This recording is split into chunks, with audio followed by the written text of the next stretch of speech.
Praise lord. అందరూ బాగున్నారా? యేసుక్రీస్తు నందు మీ అందరికీ కూడా శుభాది వందనాలు తెలియజేస్తున్నాను. దేవుని మహాకృపను బట్టి మరి గడిచిన వారమంతా ప్రభు యొక్క కాపుదల, ప్రభు యొక్క కృపలో దేవుడు మనం జ్ఞాపకం చేసుకున్నాడు. మరొకసారి ఈరోజు ప్రభుని ఆరాధన చేద్దాం. మరి మీరందరూ కూడా మాతో కలిసి ఆరాధించాలి. మరి మీ కుటుంబం అంతా సిద్ధంగా ఉన్నారా? మరి అందరూ కూడా సిద్ధంగా ఉండి మరి అందరం కలిసి మరి ఈ యొక్క ఆరాధనలో ఏకీభవిద్దాం. మరి ఎటువంటి పనులు పెట్టుకోవద్దు, మధ్యలో అటు ఇటు తిరగొద్దు. అందరూ కూడా దైవ సన్నిధిని అనుభవించాలి. దైవ సన్నిధిలో సంతోషం ఉంది కాబట్టి ఈ సమయంలో ప్రార్థన చేసుకుని ప్రార్థన ద్వారాగా ఈ యొక్క ఆరాధన ప్రారంభించుకుందాం. పాస్టర్ అందరూ ప్రార్థన చేస్తారు, అందరూ ఏకీభవిద్దాం. స్తోత్రము నాయన, పరిశుద్ధుడు అయిన తండ్రి, ప్రేమ నమ్మకం కలిగిన దేవ, కృప కలిగిన తండ్రి, మీకు వందనాలు దేవా. ఇదిగో ప్రభా, నాయన ఈ సమయం అందు నాయన నిన్ను ప్రభా ఆరాధించడానికి, గణపరచడానికి ప్రభా మీరు ఇచ్చిన ఈ గొప్ప కృపకై మీకు వందనాలు. సమయంకై నీకు స్తోత్రాలు చెల్లిస్తున్నాను నాయన. భయంకరమైన పరిస్థితుల మధ్యలో జీవిస్తూ ఉన్నాం నైనా. మేము ఇంకా సజీవులుగా ఉన్నామంటే ఇది కేవలం నీ కృపే దేవా. నీకు స్తోత్రాలనైనా దేవా. నాయన మిమ్మల్ని ఆరాధించే భాగ్యాన్ని మీరు మాకు దయచేశారు ప్రభా. నువ్వు మాకు దేవుడుగా, నువ్వు మాకు తండ్రిగా నాయన. ఇదిగో ప్రభా, మా యొక్క ప్రభా కొండగా, కోటగా ప్రభా, ఆదరణగా ఉండి ప్రభా నాయన ఇంతవరకు మమ్మల్ని బలపరుస్తూ వచ్చారు ప్రభా. నీకు స్తోత్రాలు నాయన. ఈ ఆరాధనలో కూడా మమ్మల్ని బలపరచండి, మమ్మల్ని దర్శించండి నాయన. ఈ ఆరాధన ప్రారంభం నుంచి ముగింపు వరకు కూడా నాయన మీరు మాకు తోడుగా ఉండి నాయన ఆత్మ నడిపించి బలపరుచుకుని మహిమ పొందమని యేసు నామములో ప్రార్థిస్తున్నాను తండ్రి, ఆమేన్.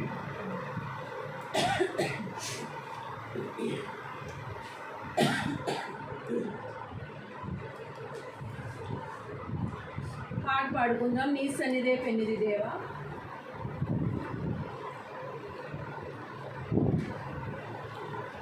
నీ సన్నిధే పెన్నిది దేవా, నీ సన్నిధే పెన్నిది దేవా, పరుగున వచ్చా చూడాలని, పరుగున వచ్చా నిన్ను చూడాలని, స్వరమినాలని, నీ స్వరమినాలని, స్వరమినాలని, నీ స్వరమినాలని, రాజా యేసు రాజా, రాజా యేసు రాజా, నీ సన్నిధే పెన్నిది దేవా, నీ సన్నిధే పెన్నిది దేవా, ఒక కోటి ఐశ్వర్యం నన్ను వెదకి వచ్చినను నీకది సమమౌనా, ఒక కోటి ఐశ్వర్యం నన్ను వెదకి వచ్చినను నీకది సమమౌనా, సంపద సిరి సంపద, సంపద సిరి సంపద, యేసయ్యా నిన్ను కూర్చిన తలపులే నాకు, యేసయ్యా నిన్ను కూర్చిన తలపులే నాకు, నీ సన్నిధే పెన్నిది దేవా, నీ సన్నిధే పెన్నిది దేవా, నా పాపం తొలగింప మోసావు సిలువను మహోన్నతం నీ ప్రేమ, నా పాపం తొలగింప మోసావు సిలువను మహోన్నతం నీ ప్రేమ, చల్లని గాలి కల్వరి, చల్లని గాలి, చల్లని గాలి కల్వరి, చల్లని గాలి, ఆవరించుమా ఆదుకొనుమా, చాలించుమా ఆవరించుమా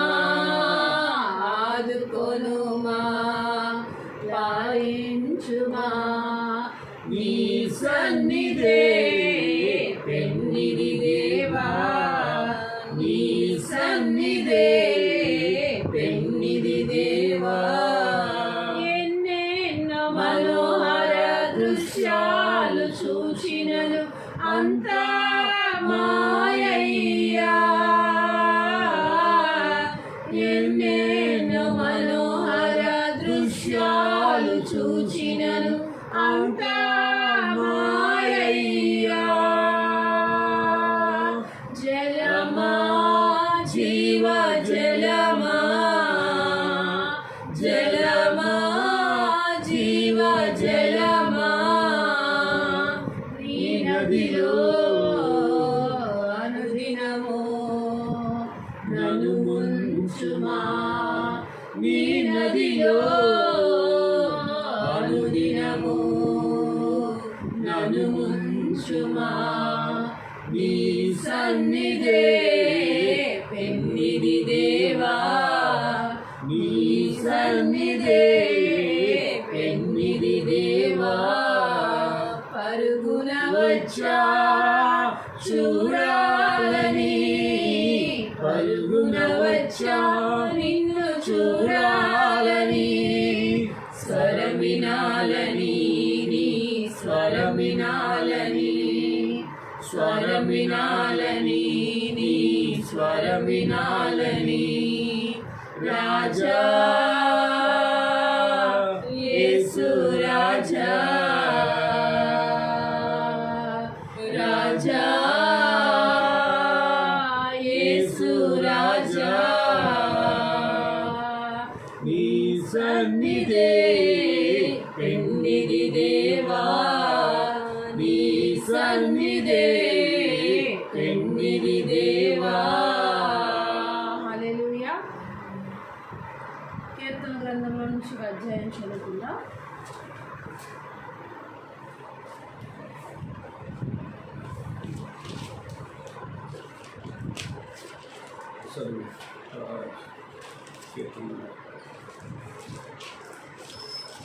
రమ్య చదువుతుండగా మనందరం కూడా ఏకీభవిద్దాం. కీర్తన గ్రంథం 16 అధ్యాయాన్ని బైబిల్లో తీసుకుని చూస్తూ మీరు కూడా మాతో పాటు ఏకీభవించారు. దేవా దేవా నీ శరణుజొచ్చి ఉన్నాను నీ శరణజొచ్చి ఉన్నాను నన్ను కాపాడుము నన్ను కాపాడుము నీవే ప్రభుడవు నీవే ప్రభుడవు నీకంటే నీకంటే నాకు క్షేమాధారం ఏదియూ లేదని నాకు క్షేమాధారం ఏదియూ లేదని యెహోవాతో నేను మనవి చేయుదును నేను ఇలాగందును భూమి మీదనున్న భక్తులే శ్రేష్ఠులు వారు నాకు కేవలము ఇష్టులు యెహోవాను విడిచి వేరొకని అనుసరించు వారికి శ్రమలు విస్తరించును వారు అర్పించు రక్త పానీయార్పణములు నేను అర్పింపను వారి పేర్లు నా పెదవుల నెత్తను యెహోవా నా స్వాస్థ్య భాగము నా పానీయ భాగము నీవే నా భాగమును కాపాడుచున్నావు మనోహర స్థలములలో నాకు పాలు ప్రాప్తించెను శ్రేష్టమైన స్వాస్థ్యము నాకు కలిగెను నాకు ఆలోచనకర్త అయిన యెహోవాను స్తుతించెదను రాత్రి గడియలలో నా అంతరింద్రియము నాకు బోధించుచున్నది సదాకాలము యెహోవాయందు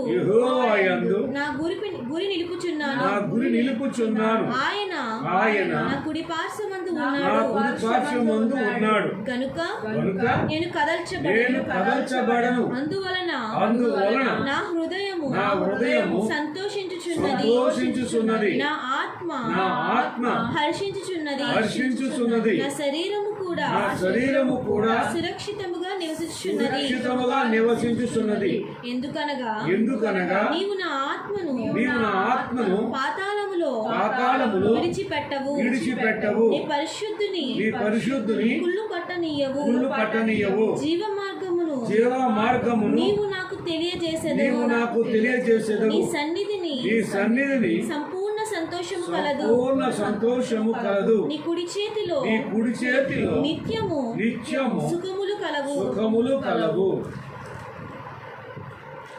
ఒక నిమిషం ఆరాధన చేసుకుందాం. స్తోత్రం స్తోత్రం స్తోత్రం స్తోత్రం స్తోత్రం స్తోత్రం స్తోత్రం స్తోత్రం స్తోత్రం స్తోత్రం స్తుతి స్తుతి స్తుతి స్తుతి స్తుతి స్తుతి పరిశుద్ధుడు పరిశుద్ధుడు పరిశుద్ధుడు పరిశుద్ధుడు कलवरी कलवरी कलवरी कलवरी कलवरी कलवरी यीशु रक्त में छेम यीशु रक्त में छेम यीशु रक्त में छेम हालेलुया हालेलुया हालेलुया हालेलुया हालेलुया हालेलुया हालेलुया हालेलुया हालेलुया हालेलुया हालेलुया आमीन। ఆరాధన పాట పాడుకుందాం. నాకెన్నో మేలులు చేసితివి నీకేమి అర్పింతును దేవా నీకేమి చెల్లింతును. నాకెన్నో మేలులు చేసితివి నీకేమి అర్పింతును దేవా నీకేమి చెల్లింతును. హల్లెలూయా యేసునాథా కృతజ్ఞత స్తుతులివే. హల్లెలూయా యేసునాథా కృతజ్ఞత స్తుతులివే.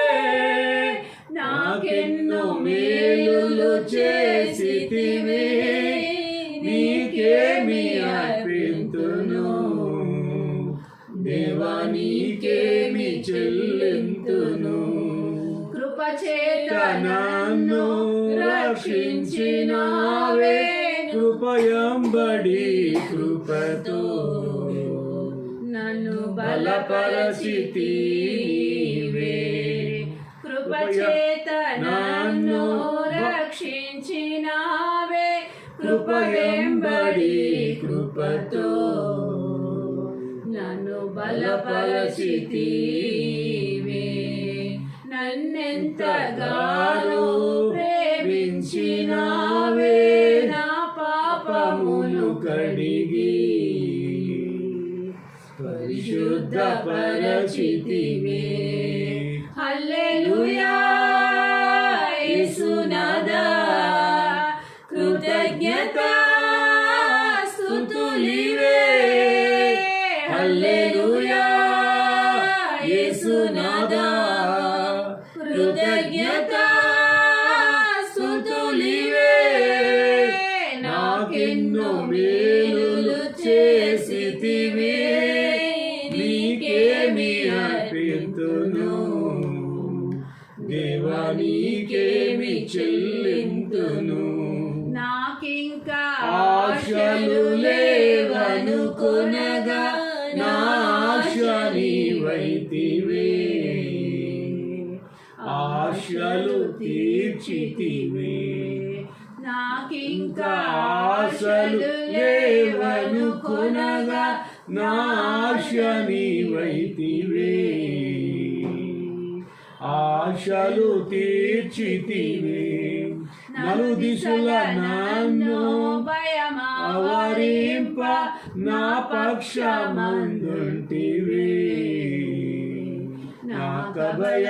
నాకభయాన్నిచ్చితివే.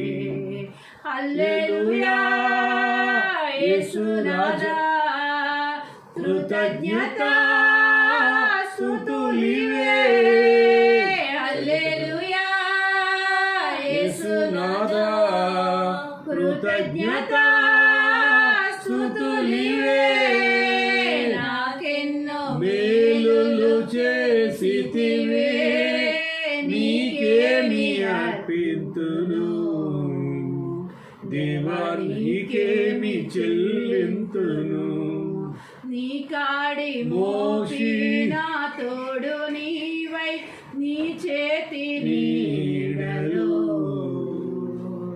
నన్ను దాచియున్నావే. ఏ కీడు నాకు రాకుండా చేసి నీ జాడలో నన్ను నడిపించుచున్నావే. హల్లెలూయా యేసునాథా కృతజ్ఞత స్తుతులివే. హల్లెలూయా యేసునాథా కృతజ్ఞత స్తుతులివే. నాకెన్నో మేలులు చేసితివి నీకేమి అర్పింతును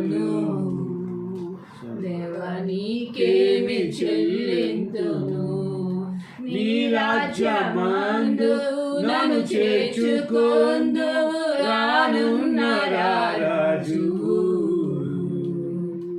నా రాజువు నీవే వధువు సంఘమున నన్ను చేర్చుకొన్నావు నన్ను కొన్నవాడవు నా వరుడవు నీవే హల్లెలూయా యేసునాథా కృతజ్ఞతా స్తుతులివే హల్లెలూయా యేసునాథా కృతజ్ఞతా స్తుతులివే నాకెన్నో మేలులు చేసితివే నీకేమి అర్పితును దేవా నీకేమి చెల్లింతును. ప్రార్థన చేసుకుందామండి. నిజమే, మనల్ని గడిచిన కాలం అంతా కూడా ఏ కీడు మనకు రాకుండా చేసి ఆయన జాడలో మనల్ని నడిపించుకుంటూ, ఆయన యొక్క కనురెప్పల్లో మనల్ని నడిపించుకుంటూ, ఆయన చేతి నీడలో మనల్ని బలపరుచుకుంటూ ఇంతవరకు ఆయన కాచి కాపాడినందుకే కృతజ్ఞతని నేను హృదయాలతో అందరం కూడా ప్రార్థన చేసుకుందామండి. ప్రార్థన చేద్దాం. పరిశుద్ధుడైన దేవా, నీకు వందనాలు, స్తుతులు, కృతజ్ఞతలు నాయన. నిజమే నాయన, గడిచిన కాలం అంతటిలో కూడా ప్రవ్వా నాయన భయంకరమైన కీడులు మమ్మల్ని తప్పించి ప్రవ్వా ఇదిగో నాయన మమ్మల్ని సజీవులుగా క్షేమంగా దాచిపెట్టావు తండ్రి, నీకు వందనాలు దేవా. ఈ రోజున ఇలా బ్రతికి ఉన్నామంటే ఇది నీ కృపే తండ్రి, నీకు స్తోత్రాలు. మన్ను నిన్ను స్తుతించునా దేవాను, నన్ను బ్రతికించినట్లయితే నేను నిన్ను స్తుతిస్తానని భక్తుడు సెలవిస్తూ ఉన్నాడు నాయన. అలా ప్రభు మమ్మల్ని బ్రతికించినందుకే మరొకసారి మీకు కృతజ్ఞతలు, స్తుతులు, స్తోత్రాలు చెల్లించుకుంటున్నాం తండ్రి. ఇదిగో నాయన, లోకంలో ప్రభు భయంకరమైన పరిస్థితులు నాయన, దినములు చెడ్డవి అంటున్నాం నాయన. అలాంటి చెడ్డ దినాల్లో మేము ఉన్నాం తండ్రి, నీకు వందనాలు ప్రభు. నీ బిడ్డలుగా ప్రభు మేము నీ కొరకు మేము ఎలా జీవించాలో, ఎలా ప్రభు నీలో ప్రభు నాయన బలమైన విశ్వాసం కలిగి జీవించాలో మాకు నేర్పించండి నాయన. దేవా, నీకు సాక్షులుగా లోకంలో బ్రతకటానికి సహాయం చేయండి. ఇదిగో నీ పిల్లలైన వారందరి కొరకు ప్రార్థిస్తున్నాను నాయన. మరి ప్రభు పరిస్థితులను బట్టి నాయన అందరం ఒక చోట ప్రభు కూడి ఆరాధన చేయలేకపోయినా ఎవరికి వారు ఎవరి గృహాల్లో వారు నిన్ను ఆరాధన చేసుకుంటూ ఉంటుండగా ప్రతి బిడ్డని మీరు బలపరచండి, ప్రతి కుటుంబాన్ని రక్షించతండి, నీకు వందనాలు నాయన. ఈ పరిస్థితులను బట్టి ఏ ఒక్కరూ ఆత్మీయ జీవితంలో సల్లారిపోకుండా, ఏ ఒక్కరూ ప్రభునైనా భక్తి జీవితంలో వెనకంజ వేయకుండా ప్రతి ఒక్కొక్కరు కూడా వారి ఆధ్యాత్మిక జీవితం బలపడుటకు నాయన మరింత భక్తి జీవితంలో కట్టబడిన వారే నీ కొరకు జీవించుటకు సహాయం చేయండి తండ్రి, నీకు వందనాలు ప్రభు. దేవా, మా పోకడ ఎప్పుడో తెలియని పరిస్థితుల్లో మేము ఉన్నాం నాయన. నీ రాకడ ఎప్పుడో మాకు తెలియదు నాయన. ఈ రెండింటికి మేము ప్రభు సిద్ధపాటు కలిగిన వారిగా ఉండడానికి కృప చూపించమని ప్రార్థన చేస్తున్నాం తండ్రి, నీకు వందనాలు దేవా. ఈ లోకంలో ప్రభు నిన్ను కలిగి ఉండే ధన్యత ఇచ్చారు ప్రభు, అది మాకు చాలు తండ్రి, నీకు స్తోత్రాలు. అబ్బా తండ్రి నాయనాన్ని మొరపెట్టుకోవటానికి కృప ఇచ్చావు నాయన. ప్రతి దినము కూడా చాలినంత కృపను మీరు మాకు అనుగ్రహిస్తున్నారు తండ్రి, నీకు వందనాలు దేవా. నాయన తల్లి వలె ప్రభు ఆదరిస్తున్నాం, తండ్రి వలె మా బాధ్యతలన్నీ మీరు భరిస్తూ ఉన్నారు నాయన. అయ్యా, ఇదిగో ఏమి కావాలో ప్రతి అవసరత కూడా నీ మహిమలో తీరుస్తూ ఉన్నారు తండ్రి, నీకు వందనాలు. మాకంటూ ఒక గొప్ప నిరీక్షణ ఇచ్చారు దేవా, నీకు స్తోత్రాలు. ఈ నిరీక్షణ లేక, ఈ భాగ్యం లేక లోకంలో ఎంతో మంది కొట్టుకెళ్ళిపోతూ ఉన్నారు నాయన. ఇప్పటికే ఎంతో మంది లోకం విడిచి వెళ్ళిపోయారు ప్రభు, నీకు స్తోత్రాలు. మిగిలి ఉన్న వారి కొరకు ప్రార్థిస్తున్నాం నాయన. నాయన ఎంతో మంది కుటుంబాల్లో ప్రభు నాయన భర్తను పోగొట్టుకుని, కొంతమంది బిడ్డలను పోగొట్టుకుని, కొంతమంది భార్యను పోగొట్టుకుని, కొంతమంది ఈ విధంగా ఎంతో ఆవేదన చెందుతూ ఉన్నారు ప్రభు. అటువంటి కుటుంబాలన్నిటినీ కూడా మీరు ఆదరించమని, ఓదార్పు చేయమని ప్రార్థన చేస్తున్నాం తండ్రి, నీకు వందనాలు దేవా. ఈ కడవరి దినాల్లో ప్రతి మోకాలు వంగుటకు, ప్రతి నాలుక కూడా మిమ్మల్ని స్తుతించుటకు సహాయం చేయమని ప్రార్థన చేస్తున్నాం తండ్రి, నీకు వందనాలు దేవా. ఇదిగో నాయన సహవాస పిల్లలందరినీ కూడా మీరు క్షేమంగా ఉంచినందుకు నీకు వందనాలు, స్తుతులు, స్తోత్రాలు చెల్లించుకుంటున్నాం నాయన. నీ దాసులు ప్రభు ఇదిగో ఈ సమయం అందు నాయన నీ వాక్యాన్ని అందిస్తూ ఉంటుండగా నాయన దేవ మేమందరం నీ వాక్యం ద్వారా బలపడుటకు సహాయం చేయండి దేవ. ఆత్మ నడిపింపునివ్వండి తండ్రి, నీకు వందనాలు. ఎవరికి ఏ మాట అవసరమో మీకు తెలుసు నాయన. ప్రతి హృదయం ఎరుగున దేవుడు, ప్రతి ఒక్కరితో మీరు స్పష్టంగా మాట్లాడండి. నీ వాక్యమే మమ్మల్ని బ్రతికించేది నాయన. అయా, వెండి బంగారముల కంటే, ముత్యముల కంటే, పగడముల కంటే నీ వాక్యము కోరదగినది ప్రభు. అటువంటి వాక్యం ద్వారా ప్రభు మమ్మల్ని దర్శించి బలపరిచి ఆదరించి మీ నామానికే మహిమ తెచ్చుకోమని యేసు నామములో ప్రార్థిస్తూ ఉన్నాను తండ్రి, ఆమేన్. దేవుని నామానికి మహిమ కలుగును గాక. మాతో కలిసి ఆరాధనలో ఉన్నది మీ అందరికీ కూడా వందనాలు తెలియజేస్తూ ఉన్నానండి. మంచిది. మరి కడవరి దినాలు, చివరి దినాల్లో, ఈ భయంకర దినాలు ఉన్నాం. అయినప్పటికీ కూడా మరి ఎలాంటి పరిస్థితుల్లోనైనా సరే మనకు గొప్ప ఆదరణ కలగజేసేది ఆయన సన్నిధి. ఆయన సన్నిధిలో సంపూర్ణ సంతోషం ఉందని 16వ కీర్తనలో మనం చూసాం. కాబట్టి ఎలాంటి పరిస్థితులు కలిగినప్పటికీ కూడా, ఎలాంటి పరిస్థితులు ఉన్నప్పటికీ కూడా ఆయన సన్నిధిని మనం కోరుకోవాలి. ఆయన సన్నిధిలో మనం గడపడానికి, ఆయన సన్నిధి కొరకు మనం ఆశ కలిగిన వారుగా ఉండాలి. కాబట్టి ఈ యొక్క సమయంలో పరిశుద్ధ గ్రంథం నుండి కొద్ది మాటలు మనం ధ్యానం చేసుకుందాం. దానికి ముందు 1-2 మాటలు ప్రార్థనావసరాలు చెప్పాలనుకుంటున్నాను. ఎందుకంటే మరి ఇక దేవుని మహాకృపను బట్టి దేవుడు మనకు అప్పగించినటువంటి ఈ పరిచర్యలో అందరూ కూడా దేవుని కాపుదలలో, దేవుని కృపలో ఉన్నారు. కానీ రాకడమణి గారు వారి యొక్క గడిచిన సంవత్సరం కోవిడ్ వల్ల వారి యొక్క భర్త గారిని పోగొట్టుకున్నారు. అయితే ఈ సంవత్సరం తన కుమార్తె, అల్లుడు కూడా మరి ఈ కరోనా వల్ల ఇరువురు కూడా మరి లోకాన్ని విడిచి వెళ్ళిపోయారు. వారికి 2 కుమారులు ఉన్నారు. తల్లిదండ్రులు లేని బిడ్డలైపోయారు. మరో పక్కన ఆ తల్లి చాలా వాపోతూ ఉంది, చాలా ఆందోళన చెందుతూ ఉంది, చాలా కలవబడుతూ ఉంది. వారిని మరి బలపరుస్తూ ఉన్నాం. అంతేకాదు మరి ఆ బిడ్డల యొక్క భవిష్యత్తు ఏమవుతుంది అని ఆందోళన చెందుతూ ఉంది. దేవుడు ఆ బిడ్డలకు తోడుగా ఉన్నట్లుగా మరి ప్రభుత్వం ద్వారా ఏదైతే వారికి ఇవ్వాలనుకుంటున్నారో అది వారికి అందినట్లుగా, మధ్యలో ఎటువంటి గలిబిలు లేకుండా మరి దేవుడి యొక్క కాపుదల ఆ బిడ్డలకు ఉన్నట్లుగా మరి దేవుడు ఆ బిడ్డలను కాపాడి వారిని మరి ఆశీర్వదించినట్లుగా మరి ఆ రాకడమణి గారిని కూడా బలపరిచి, వారి కుమారుడు రవి గారు కూడా మరి పాజిటివ్ రావటం వల్ల ఇప్పుడు మరి ఇంట్లోనే ఉంటూ వైద్యం చేసుకుంటున్నారు. కొంచెం పర్లేదన్నారు. ఆ బిడ్డ కొరకు కూడా మీరు ప్రార్థనలో ప్రతిరోజు కూడా ప్రార్థనలో జ్ఞాపకం చేసుకోవాలని ఆ బిడ్డలు, తల్లిదండ్రులు లేని బిడ్డల కొరకు, అలాగే రవి కొరకు, అలాగే రాకడమణి గారి కొరకు కూడా మీరు తప్పకుండా ప్రార్థనలో జ్ఞాపకం చేసుకోవాలని, ప్రార్థన చేయాలని వారి పక్షంగా కోరుతున్నాను. అదే సమయంలో మరి మన సహోదరి జానకి వాళ్ళ అమ్మగారు కూడా మరి పాజిటివ్ రావడం జరిగింది. మొన్న హాస్పిటల్లో పెట్టారు, వైద్యం చేస్తున్నారు. ఆమెకి శక్తి లోపం లేకుండా పాప మా తల్లి గారిని ఎంతో మరి ఆదరిస్తూ చూసుకుంటూ వైద్యం చేస్తూ ఉన్నప్పటికీ కూడా మరి పల్స్ పడిపోతుంది, దెబ్బకి వచ్చేసిందని చెప్పేసి అని వారు చాలా దుఃఖంతో ఆ మాట చెప్పారు. కేవలం వారు ప్రార్థన చేయండి అని కోరారు. అవునండి, ఎందుకంటే ఏదేమైనా అని చెప్తాం. కానీ మీరందరూ కూడా మరి సహోదరి జానకి వారి తల్లిగారి విషయంలో తప్పగా ప్రార్థన చేద్దాం. దేవుడు తప్పగా సహాయం చేస్తాడని నమ్ముతున్నాం. మంచిదండి. మరి మీ అందరినీ కలవకపోయినా, మీ అందరినీ డైరెక్ట్గా చూడకపోయినా మీ అందరి కొరకు ప్రార్థన చేస్తున్నాం. కాబట్టి మీరు కూడా మా కొరకు కూడా ప్రార్థన చేయండి. మేము, మా కుటుంబం, మా బిడ్డలు అందరం కూడా క్షేమంగా ఉన్నాం. ఈ యొక్క సమయంలో ఒక వాక్యం చదువుకుని, ఒక వచనాన్ని చదువుకుని కొన్ని విషయాలు ధ్యానం చేద్దాం. యెషయా గ్రంథం 6వ అధ్యాయం 1వ వచనాన్ని చదువుకుందాం. అదే సమయంలో కొన్ని రెఫరెన్స్లు చెప్పినప్పుడు కూడా మీరు తీసుకోవడానికి బైబిల్ సిద్ధంగా ఉంచుకోండి. ఇక్కడ ఎవరు చదువుతున్నప్పుడు కూడా చదివినప్పుడు ఆ వాక్యం చూసుకోండి, ఇక్కడ రాసుకోండి. ఇది మీకు ఎంతో ఆదరణ కలగజేస్తుందని నేను నమ్ముతున్నాను. 1వ వచనాన్ని చదువుదాం. 6వ అధ్యాయం 1వ వచనాన్ని చదువుకోద్ది. రాజైన ఉజ్జియా మృతి నొందిన సంవత్సరమున అత్యున్నతమైన సింహాసనమందు ప్రభువు ఆసీనుడై ఉండగా నేను చూచితిని. ఆయన చొక్కాయి అంచులు దేవాలయములు నిండుకొనెను. ప్రార్థన. ప్రేమగల ప్రభువా, నీకు వందనాలు, స్తోత్రాలు ప్రభువా. ఈ సమయంలో ఇదిగో ఇంతవరకు నాయన నిన్ను ఆరాధించే భాగ్యాన్ని కృప మాకు ఇచ్చారు. మాతో కలిసి ఆరాధిస్తున్న మా బిడ్డలందరినీ కూడా ఆదరించు నాయన, వారిని బలపరుచు తండ్రి. అలాగే ప్రభువా, మరి ప్రార్థన అవసరతలు మేము ప్రభువా జ్ఞాపకం చేసుకున్నాం. రాకడమణి గారిని బలపరచండి, రవి గారిని స్వస్థపరచండి. వారి మనలో కూడా మీ యొక్క ఆదరణ అనుగ్రహించి వారికి మేలు చేయండి, న్యాయం చేయండి. అలాగనే ప్రభువా, మరి తండ్రి జానకి ప్రభు సహోదరి వారి తల్లి గారు నాయన హాస్పిటల్లో మరి పరిశుద్ధంలో ఉన్నారు. అయినా కానీ మీరు ముట్టండి నాయన, స్వస్థపరుచుతండి. మరొక అవకాశం దయచేయండి నాయన.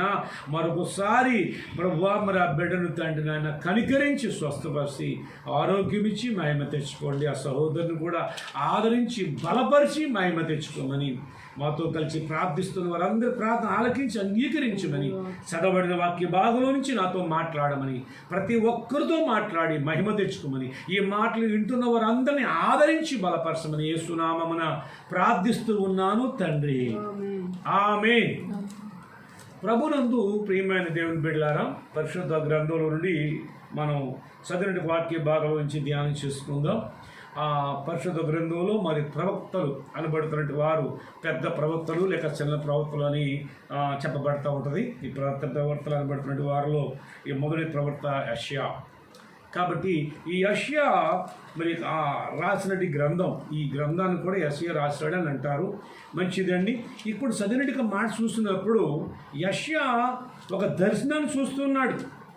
యెషయా ఒక దర్శనంలో దేవాది దేవుడిని ప్రభువుని చూస్తూ ఉన్నాడు. ఆ యొక్క దర్శనంలో ప్రభు సింహాసనాసనుడై ఉండటం ఆయన చూస్తూ ఉన్నాడు. ఆయన అంటాడు కదా, ప్రభు ఆసీనుడై ఉండగా నేను చూసితి అంటాడు. దానికంటే ముందు అత్యున్నతమైన సింహాసనమందు అంటాడు. అత్యున్నతమైన సింహాసనమందు ప్రభు ఆసీనుడై ఉన్నాడట, చూశాడట. ఈయన చూశాడండి, నేను చూశాను అంటున్నాడు. ఆయన యొక్క సొక్కాయి అంచులు దేవాలయం అంతా నిండిపోయి ఉండడం నేను చూశాను అని చెప్తున్నాడు. ప్రభునందు ప్రియమైన దేవుని బిడ్డలారా, గమనించండి, దేవుణ్ణి డైరెక్ట్గా ముఖముగా చూసినట్టు వారు లేరు, కానీ మోషే వెనక భాగాన్ని చూసినట్లుగా బైబిల్ చెప్తుంది. కానీ దర్శనము ద్వారాగా, కళ ద్వారాగా, మరి ప్రార్థనలో ఉన్నప్పుడు దేవుడు ఆయన మరి అనేక రీతిలుగా మరి ఆయనను చూడవచ్చు. కానీ ఆయన చూసి అనుభవంలోకి ప్రతి ఒక్కరూ కూడా రావాలి. యెషయా ఆయన చూసినట్లుగా చెప్తూ ఉన్నాడు. అవునండి, ఆయనను అత్యున్నతమైన సింహాసనాసనుడై ఉండగా చూశానని చెప్తున్నాడండి. అయితే దానికి ముందు ఒక మాట ఏమంటాడంటే, రాజు అయిన ఉజ్జియా మృతి నొందిన సంవత్సరమును ఎప్పుడు చూశాడు ఈయన? ఏ సంవత్సరం చూశాడు అంటే ఆ సమయాన్ని చెప్తున్నాడు. ఉజ్జియా మృతి పొందాడే ఆ సంవత్సరంలో నేను ప్రభువుని చూశాను అంటున్నాడు. ఆ ఒక్క ముక్క పైన లేకుండా ఉంటే అత్యున్నతమైన సింహాసనం ముందు ప్రభు ఆశ్రయుడే ఉండడం చూసిట్లంటే బాగుండు కదా అని మనం అనుకుంటాం. కానీ దేవుడు పరిశుద్ధ గ్రంథం రాంచి ఉంచాడంటే దాని ద్వారా మన ఆత్మీయ జీవితంలో అనేకమైన పాఠాలు ఆయన మనకు నేర్పుతూ ఉంటాడు. ఇక్కడ గమనించండి, ఈ ధైర్యం చూడటానికి ఆ ఉజ్జియా రాజు మృతి పొందడానికి ఇక్కడ ముడిపెడుతున్నాడు. ఇక్కడ ఈ రెండు కూడా కలిసి ఒకే వచనంలో రాయబడ్డాయి. రాజుని ఉజ్జియా మృతి పొందిన సంవత్సరం అంట ఈయన దర్శనం చూశాడంట. మరి ఫలానా సంవత్సరంలో ఫలానా నెలలో అని కూడా రాయబడుతుంది. ఎస్తేరు గ్రంథంలో దీని ఫలానా ఆధారు మాసంలో ఫలానా రోజున ఫలానా దినమని రాయబడతాయి.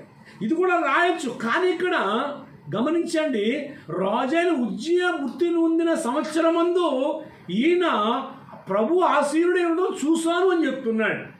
కనుక ఈ సందర్భంలో మనము గమనించవలసింది ఏంటంటే, ఈ ఉజ్జియా గురించి మనకు తెలుసు, అయినప్పటికీ కూడా ఇక్కడ ఎందుకు రాయబడిందో దాన్ని బట్టి కొంత సమాచారాన్ని తెలుసుకుందాం. ఈ ఉజ్జియా గురించి తెలుసుకుందాం. ఈ ఉజ్జియా యూదా ప్రజలను పరిపాలిస్తున్నటి రాజు. 16 సంవత్సరాల వయసులో ఉండగా తండ్రి చనిపోయాడు. ఆ తండ్రి చనిపోయిన తర్వాత ఇతన్ని రాజుగా పట్టాభిషేకం చేశారు. ఇతడిని రాజుగా పట్టాభిషేకం చేసిన తర్వాత 52 సంవత్సరాలు యూదా ప్రజలను పరిపాలన చేసినట్లుగా 2వ దినవృత్తాంతముల గ్రంథం 26వ అధ్యాయం 3వ వచనాన్ని చదువుదాం. అక్కడ రాయబడి ఉంది. దినవృత్తాంతములు 2వ గ్రంథం 26వ అధ్యాయము 3వ వచనాన్ని చదువుకుందాం. ఉజ్జియా ఏలన ఆరంభించినప్పుడు 16 ఏండ్ల వాడై యెరూషలేములో 52 సంవత్సరములు ఏలెను. 52 సంవత్సరాలు ఏలినట్లుగా రాయబడుతుందండి. అతని తల్లి యెరూషలేము కాపురస్తురాలు, ఆమె పేరు ఎకోలియా. సరిపోతుందండి. ఇక్కడ చూస్తే ఇక్కడ 16 సంవత్సరాల వయసు అండి. ఆ 16 సంవత్సరాల వయసులో ఆయన రాజుగా పట్టాభిషేకం చేయడం జరిగింది. ఆయన 52 సంవత్సరాలు ఆ యూదా ప్రజలను పరిపాలన చేసినట్లు రాయబడుతుంది. ఆయన తల్లి పేరు ఎకోలియా అని రాయబడుతుంది. అయితే ఇతడు రాజుగా పట్టాభిషేకం చేయబడిన తర్వాత జరిగిన విషయాలు చూస్తే 2 వచనాలు చదువు, 4, 5 వచనాలు చదువుతామండి. అతడు తన తండ్రి అయిన అమజ్య చర్య అంతటి ప్రకారము యెహోవా దృష్టికి యథార్థముగా ప్రవర్తించెను. దేవుని ప్రత్యక్షత విషయమందు తెలివి కలిగిన జకర్యా దినములలో అతడు దేవుని ఆశ్రయించెను. అతడు యెహోవాను ఆశ్రయించినంత కాలము దేవుడు అతని వర్ధిల్ల చేశాను. ఇక్కడ 2 విషయాలు చక్కగా చెప్తున్నాడండి. ఇతడు దేవుణ్ణి యెహోవా దృష్టిలో ఎలా ఉన్నాడు అంటే యథార్థవంతుడిగా ఉన్నాడు. ఎందుకంటే యోబు యథార్థవంతుడు అని చెప్తాడండి. అవునండి, ఎందుకంటే దేవుడు యథార్థవంతుడు గనుక దేవుని వాక్యం చెప్తుంది కదా, యథార్థవంతులను బలపరచడానికి యెహోవా కనుదృష్టి లోకమంతటా సంచారం చేస్తుంది అంటాడు దినవృత్తాంతాలు 2వ గ్రంథంలో. గనుక ప్రభునందు ప్రియమైన దేవుని బిడ్డలారా, ఇక్కడ ఎలాగ ప్రవర్తిస్తున్నాడో అంటే యథార్థంగా ఉన్నాడండి, యథార్థంగా ప్రవర్తిస్తూ ఉన్నాడు. ఇక్కడ రాయబడుతుంది కదా, ఏమండి, యెహోవా దృష్టికి యథార్థముగా ప్రవర్తించను అని రాయబడుతుంది. అంతేకాదు అతడు దేవుని ఆశ్రయించాడట. ప్రభునందు ప్రియమైన దేవుని బిడ్డలు మనుషులను ఆశ్రయించలేదు, ఈ సృష్టిని ఆశ్రయించలేదు, ఈ లోకంలో ఉన్న దేన్ని ఆశ్రయించలేదు, కానీ దేవుణ్ణి ఆశ్రయించారు. దేవుణ్ణి ఆశ్రయించాడు కనుక అక్కడ రాయబడుతుంది ఏమిటి అంటే, దేవుణ్ణి ఆశ్రయించినంత కాలము దేవుడు ఆయన్ని వర్ధిల్ల చేశాడు అని రాయబడింది. దేవుణ్ణి ఆశ్రయించాడు కనుక అతడు యెహోవాను ఆశ్రయించినంత కాలము దేవుడు అతన్ని వర్ధిల్ల చేశాడు అని రాయబడుతుంది. ప్రభునందు ప్రియ దేవుని బిడ్డలు గమనించండి. ఒకటి, యథార్థంగా ప్రవర్తించాడు దేవుని దృష్టిలో, మనుషుల దృష్టిలో కాదు, మనుషుల మెప్పు కొరకు కాదు. కానీ ఈ లోకంలో మనం చూస్తూ ఉంటాం కదా, ఏమండి, మరి అనేక రకాలుగా షూటింగ్ చేసి ఏదో పంచినట్లుగాను, ఏదో ఇచ్చినట్లుగాను, ఏదో మంచి పని చేసినట్లుగాను ఆ కాన్సెప్ట్ ఆ పుటప్ తీయించుకుని పేపర్లో వేయించుకునే వాళ్ళు కూడా లేకపోలేదు. కానీ అలా కాదండి, అది మనుషుల దృష్టి కనపడాలనుకుంటున్నారు లోకంలో. ఏదో ఒక పని చేస్తే లోకం దృష్టిలో కనబడాలి, ఏదైనా ఒక మంచి పని చేస్తే లోకం మెచ్చాలి అని ఆశిస్తూ ఉన్నారు. అలా లోకం మెచ్చాలని ఆశించే వారిని దేవుడు మెచ్చలేడు. దేవుడు మెచ్చాలనుకుంటే లోకం మెచ్చక్కలేదండి. అందుకని ఇతడు దేవుని దృష్టిలో, మనుషుల దృష్టిలో కాదండి, దేవుని దృష్టిలో యథార్థంగా ప్రవర్తిస్తున్నాడు.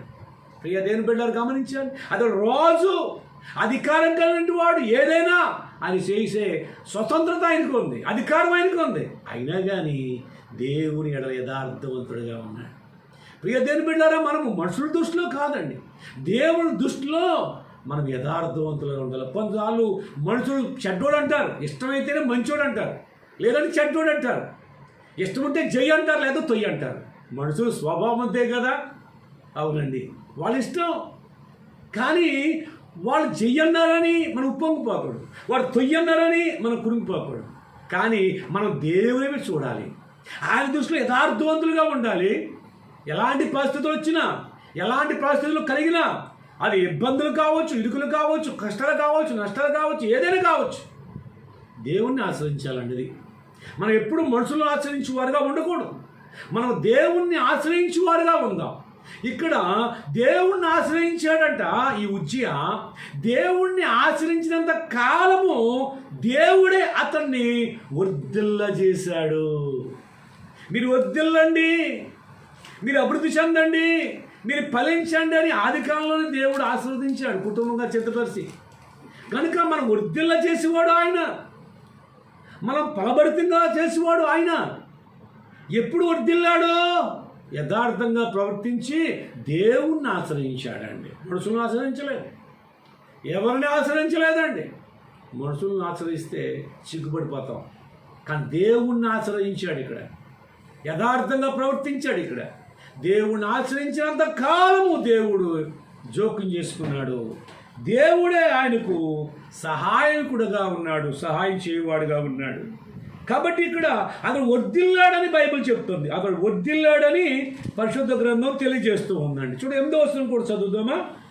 అమ్మోనీయులు, దానికంటే ముందు లైన్లో కూడా 7వ వచనం లాస్ట్ లైన్, దేవుడు అతనికి సహాయం చేసెను. అమ్మోనీయులు ఉజ్జియాకు పన్నిచ్చువారైరి, అతడు అధికముగా బలాభివృద్ధి నొందెను గనుక అతని కీర్తి ఐగుప్తు మార్గ ప్రదేశములన్నిటను వ్యాపించెను. కొన్ని యొక్క దేశస్థులు, కొంతమంది రాజులు ఇవి అమ్మోనీయులు అనబడుతున్నాడు, వారు సైతం కూడా స్పందిస్తున్నారండి. ఇక్కడ ఎప్పుడైతే దేవుడు వృద్ధి చేస్తూ ఉన్నాడో, అభివృద్ధి పరుస్తున్నాడో, అవునండి, ఇతర రాజులు కూడా ఆయన స్పందిస్తూ ఉన్నారు. అంటే ఈ యొక్క ఆధిపత్యం కిందకు వచ్చేస్తారండి వాళ్ళు. కనుక దేవుడు ఆయన కీర్తి కూడా ఆ యొక్క ప్రాంతాల్లో ఆ దేశాల్లో మారుమ్రోగినట్లు చేశాడండి. దేవుని దృష్టిలో మనం ఎప్పుడైతే యథార్థంగా ఉండి ఆయన ఆచరిస్తూ ఉంటామో, ఎప్పుడైతే ఆయన మనం కలగజేసుకుంటాడో, ఎప్పుడైతే మనం వర్ధిల్లుతామో, అవునండి అక్కడ గొప్ప కీర్తి ఘనత ఆయన వల్లనే మనకు వస్తుందండి. ఆ విధంగా దేవుడు ఈయనకి కలగజేశాడు. అంతేకాదు ఇతడికి పశువులు అంటే ఇష్టం, వ్యవసాయం అంటే ఇష్టం. ఆయనకి ఇష్టం కనుక కావలసిన పశువులు దేవుడు ఆయనకి ఇచ్చాడు.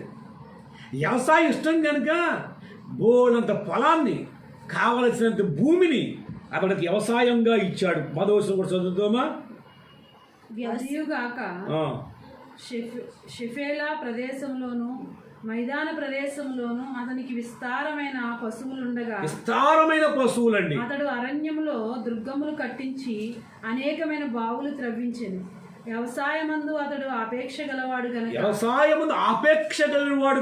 పర్వత వ్యవసాయమందు అతడు ఆపేక్ష గలవాడు గనక పర్వతములలోను కర్మేలులోను అతనికి వ్యవసాయకులు ద్రాక్ష తోట పనివారును కలిగి ఉండి.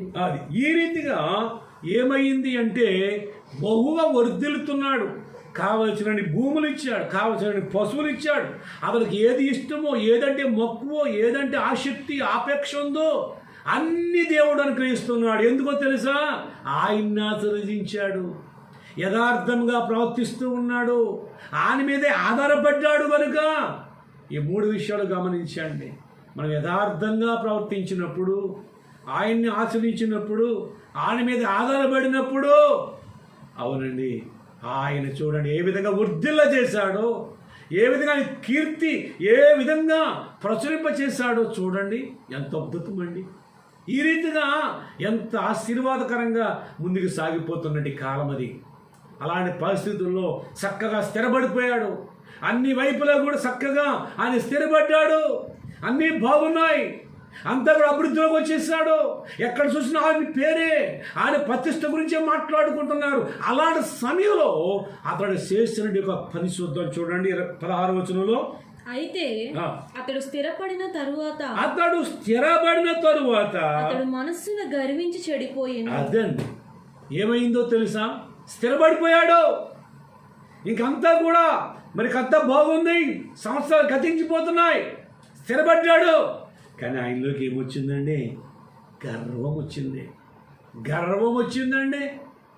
ప్రభునందు ప్రియమైన దేవుని బిడ్డలారా, దేవుని వాక్యాన్ని, దేవుని లేఖనాన్ని బట్టి మనం ఆలోచన చేస్తే కనుక దేవుని వాక్యం చెప్తుంది, దేవుని వాక్యం చదివిస్తుందండి. మనం ఎప్పుడు కూడా ఏ స్థితిలో ఉన్నా సరే, లేమి స్థితిలో ఉన్నా, సంపన్న స్థితిలో ఉన్నప్పటికీ, ఉన్నతమైన స్థితిలో ఉన్నప్పటికీ కూడా గర్వం అనేది రాకూడదు. అవునండి, అలా గర్వించి అతను ఏమైపోయాడు అంటే చెడిపోయాడని రాయబడుతుంది. గర్వం ఏం చేద్దంటే చెడగొడుతుంది. ఏం చెడగొడుతుంది? దేవునికి నీకు ఉన్నది పరిశుద్ధత చెడగొడుతుంది. దేవునికి నీకు ఉన్నది మధ్య సహవాసం చెడగొడుతుంది. దేవుడికి నీకున్న సహవాసం చెడగొట్టి దేవుని కోపం నీ మీద రగులుకున్నట్టుగా చేస్తుంది గర్వం. అవునండి, ఎప్పుడు గర్వంకి ఎలాంటి వారైనా, ఏ స్థితిలో ఉన్నవారైనా సరే, ఎంత గొప్పవారైనా, ఎంత గడులైనా, ఎంత ధనికులైనా, ఎంత పేదవారైనా, ఎంత జ్ఞానులైనా, ఎంతటి ఉన్నవారైనా గర్వం మాత్రం రాకూడదండి. చాలామందికి చదువు గర్వం, చాలామందికి అధికార గర్వం, చాలామందికి డబ్బు గర్వం, చాలామందికి కుల గర్వం, చాలామందికి బల గర్వం, చాలామందికి అనేక రకాల గర్వాలు ఉంటాయండి. ప్రియ దేవుని బిడ్డలారా, అందుట్లో ఎవ్వడు బాగుపడ్డండి. ఈ గర్వం కలిగినట్టు ఎవ్వరు, ఇది ఒక చీగడ పురుగు లాంటిదండి. ఈ చీగడ పట్టిందంటే ఆ చెట్టు పని అయిపోయినట్టే. గర్వం అనే చీడ పట్టిందో ఆ చెట్టు అంతా పాడైపోద్దండి, రెమ్మలన్నీ పాడైపోతాయి, కుటుంబం అంతా సితత్త అయిపోతాయి. ఎప్పుడు కూడా గర్వం రాకూడదండి. అంతేంటి అంటే దేవుడు మనకి ఒక హెచ్చరిక పెట్టాడు. అతడు ఏమయ్యాడు? అని స్థిరపడ్డాడు. స్థిరపడిన తర్వాత ఏం చేయాలి? కృతజ్ఞత చెప్పాలి, కృతజ్ఞతాస్తులు చెల్లించాలి. నిన్ను ఇంత ఎచ్చులోకి తేవటానికి నేను ఏపాటి వాడిని ప్రభువా? దావీదు అంటాడు.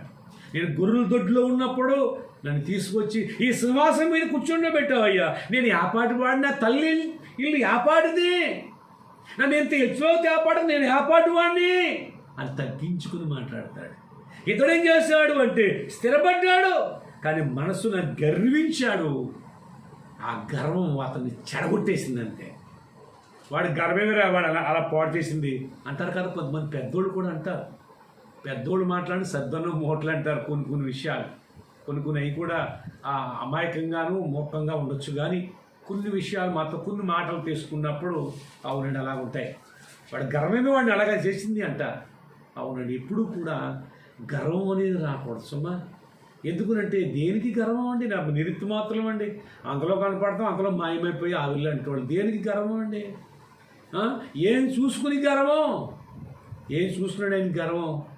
దేవుడే కదా కృప ఇచ్చాడు, దేవుడు కూడా చక్కగా ఆధిపత్యం ఇచ్చాడు, అధికారం ఇచ్చాడు. ఆ దేవుడు ఎలా కృతజ్ఞత కలిగి ఉండవలసినట్టు ఆయన స్థిరపడిపోయాడు. పర్లేదనుకున్నాడేమో. చాలామంది స్థిరపడిన తర్వాత పడిపోతారండి. ప్రారంభంలో ఎలాంటి వాడైనా సరే బాగుంటారండి. స్థిరపడిపోయిన తర్వాత ఏమనుకుంటే నాకు అంత తెలుసు అన్నట్టుగానే గర్వించి చెడిపోతారండి. కాబట్టి ఎప్పుడు కూడా గర్వాన్ని రాకుండా చూడండి. మీ గడప దాడులు రాకూడదండి. మీ కనుసూపు నేలలో కనిపించకూడదండి గర్వం అనేది. కాబట్టి గర్వించాడట, ఆ గర్వం చెడగొట్టిందని బైబిల్ చెప్తుంది. చూడు, కీర్తనకారుడు ఏమంటాడంటే 16వ అధ్యాయం 18వ వచనం అండి.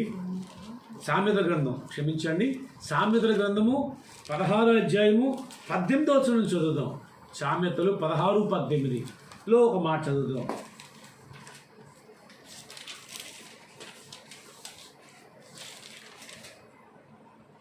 నాశనమునకు ముందు గర్వము నడుచును. ఏమండి, గర్వము నడుస్తుందట. ఎప్పుడు నడుస్తుంది గర్వం? ఎప్పుడే గర్వం నడిచిందో నీకు నాశనము సిద్ధంగా ఉంది, నీకు నాశనం సిద్ధంగా ఉంది అని యొక్క హెచ్చరిక అండి. నాశనానికి ముందు ఏమన్నా గర్వం ఉందంటే కనుక నీకు నాశనం కాసుకుంది, నాశనం పొంచి ఉంది అని మనం గమనించాలి. ఇక్కడ దేవుని వాక్యం ఎంత చక్కగా రాయబడి, నాశనానికి ముందు ఏముందట? గర్వము నడిచిందంట. పడిపోవటానికి ముందు అహంకారమైన మనసు నడిచిందంట. అహంకారం, గర్వము, అహంకారం ఇది ఎప్పుడు కూడా మనిషికి క్షేమం కావు. ఏమండి, ఇక్కడ ఏంటంటే పడిపోవటానికి ముందు అహంకారమైన మనసు. ఎప్పుడైతే అహంకారం వచ్చిందో వీడు పడిపోవడానికి సిద్ధం, వీడు పతనానికి సిద్ధం, ఈ పతనానికి నాంది పలకచోవడానికి సిద్ధంగా ఉంది అన్నట్టుగా ఉందన్నమాట. కనుక ఎప్పుడు కూడా గర్వించకూడదండి, గర్వించకూడదు. అటువంటి గర్వించి ఏమైపోయాడు అంటే ఇక్కడ చెడిపోయాడు. ఎలా చెడిపోయాడు అని చూస్తే దేవుని మందిరంలో పోయి దేవుని మందిరములో ధూపం వేయడానికి సిద్ధపడిపోయాడు. ఒక విషయం గమనించారా? రాజు పని రాజే చెయ్యాలి, యాజకుడి పని యాజకుడు చెయ్యాలి, ముక్కు పని ముక్కు చేయాలి. ముక్కు పని నోరు చేయకూడదు, ముక్కు పని నోటి పని కళ్ళు చేయకూడదు. ముక్కు పని నోరు చేస్తే ఏమవుద్ది? నోరు చేసే పని ముక్కు చేస్తే ఏమవుద్ది? నోట్లో పెట్టుకుని మొత్తం ముక్కులో పెట్టుకుంటామా? గమనించండి. అలాగే నోరు చేసే పని కంటిలో పెడితే ఏమవుతుంది? కన్ను చేసే పని కన్ను చేయాలి, చూడాలి, ముక్కు వాసన చూడాలి, నోరు రుచి చూడాలి, నోరు మాట్లాడాలి. అర్థమైందా?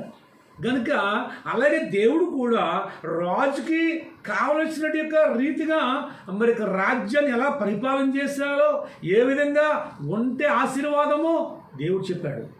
యాజకుడు ఏం చేయాలో, ఎటువంటి యాజకత్వం చేసి దేవుడికి యాజకుడు ఉండాలో చెప్పాడు. ఇప్పుడేంటంటే యాజకులే చేయవలసిన కార్యక్రమాన్ని ఈ రాజు పూనుకుంటున్నాడు.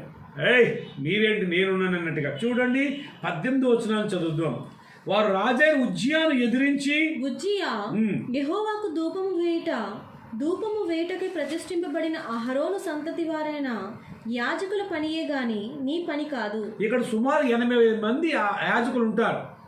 ధూపం వేయడానికి వెళ్తే నువ్వు వెయ్యొద్దు, ఇది నీ పని కాదు, నీ పని నువ్వు చేయి, నా పని మేము చేస్తామని ఈ 80 మంది కూడా అడ్డుకుంటారండి.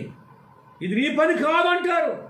పరిశుద్ధ స్థలంలోకి నుండి బయటికి వెళ్ళిపోమంటారు అని చెప్పి నీవు ద్రోహము చేసి ఉన్నావు, దేవుడు యెహోవా సన్నిధి నీకు ఘనత కలగజేయదని చెప్పగా ఇది నీ ఘనత కాదు రాజా, నువ్వు రాజువే, మంచిదే, కానీ నువ్వు ఇప్పుడు చేసే పని మాత్రం నీకు ఘనత కలగజేయదు. ఉజ్జియా ధూపము వేయుటకు ధూపార్తిని చేత పట్టుకుని అయినా కానీ 80 మంది యాజకులను కూడా త్రోసేశాడు.